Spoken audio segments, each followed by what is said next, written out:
Thank you, Secretary Pompeo, for your service. Secretary Pompeo, we have quite the record of President Trump's business relations with Russia.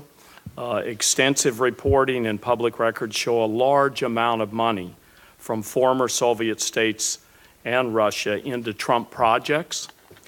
Trump International Tower and Hotel in Toronto, the Trump Hotel in Panama, the Trump project in Soho and New York City are a few of the big examples here. And here's another one. A Russian oligarch bought a property from President Trump for candidate Trump at the time, or maybe a little before, for $95 million in 2008.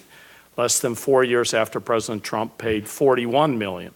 So he more than doubled this money.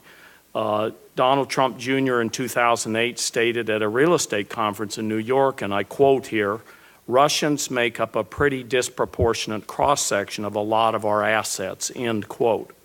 Donald Trump tried to build a Trump Tower in Moscow for 30 years. He even tweeted in 2013, "Trump Tower Moscow is next," that's in quotes. In 2015, answering a question from indicted Russian operative and alleged spy Maria Butina, candidate Trump made clear his desires with Russia, stating, "I would get along well with Putin and that I don't think we need the sanctions." Now the Russian ambassador to the United States has said the president made, and this is his quote, "important verbal agreements with President Putin." And he seems to know more about Helsinki and what happened there than the Senate Foreign Relations Committee. As we saw in Helsinki and throughout his presidency and the campaign, this president is extremely sympathetic to the very Russian government that attacked and continues to attack our democracy and those of our allies.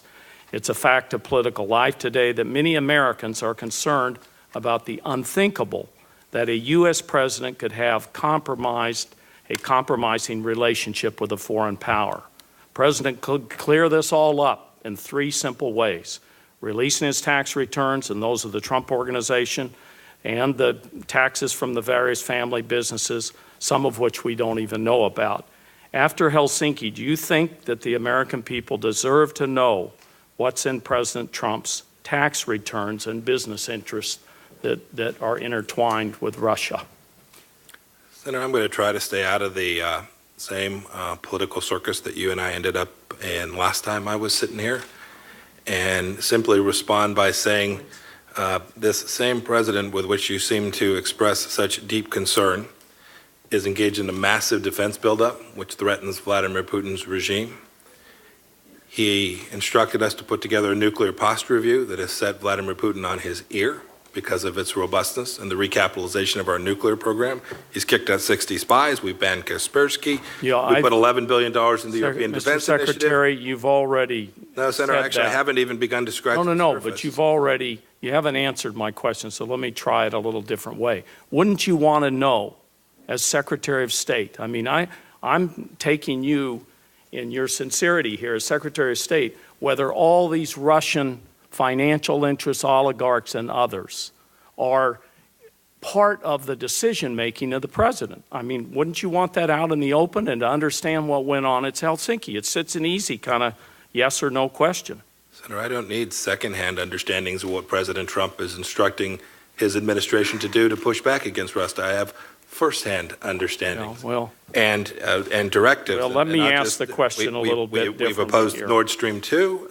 We've got a 4x30 out of NATO that also is a big setback for Russia. I mean, I'm happy to continue the list. I'm happy to cease there, but I will submit the entirety of this administration's actions against Russia for the record, if I might. Please do. We'll back a truck up and get it on in here. Yeah, candidate Trump has failed to keep his promise to disclose his tax returns.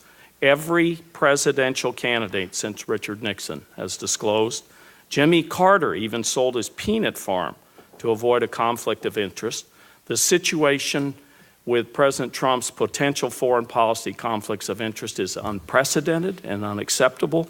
And under the Emoluments Clause, I think it's unconstitutional as well. But let me just ask a couple of questions about Helsinki. You talked about what you were tasked with. The Director of National Intelligence, Coates, stated that at the Aspen Security Forum that he did not know what happened during the one-on-one meeting in Helsinki. Did the President personally debrief you on this conversation, and are you 100% confident that you know everything that President Trump discussed with President Putin? That's a very easy yes or no. If you don't want to answer it, I'll move on to the next one. I'm Yes or a no? I'm very confident that I received a comprehensive debriefing from President Trump. Good, okay. Now, do you know for a fact whether President Trump or President Putin discussed any investments in Trump properties or any Trump projects, such as the previous attempt to build a Trump real estate project in Moscow? Senator, again, I'm going to try and stay out of the political circus. No, but were you, That question sir, gets were to the you political circus. tasked with that? You gave us a list of what you were I tasked came here to talk about American foreign policy today. I've attempted to articulate President Trump's policies all with of respect these to business Russia. interests are entwined, sir, with our foreign policy. Yes, a foreign policy that has led to a massive defense buildup, a nuclear posture review that has frightened Vladimir Putin, 60 spies, 213 sanctions.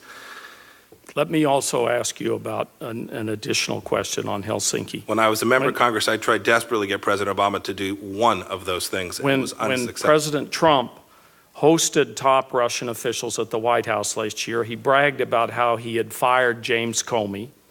At his press conference with Putin, President Trump called Special Counselor Mueller's investigation a disaster for the country. Can you tell us what President Trump discussed about the investigation during his private meeting with President Putin?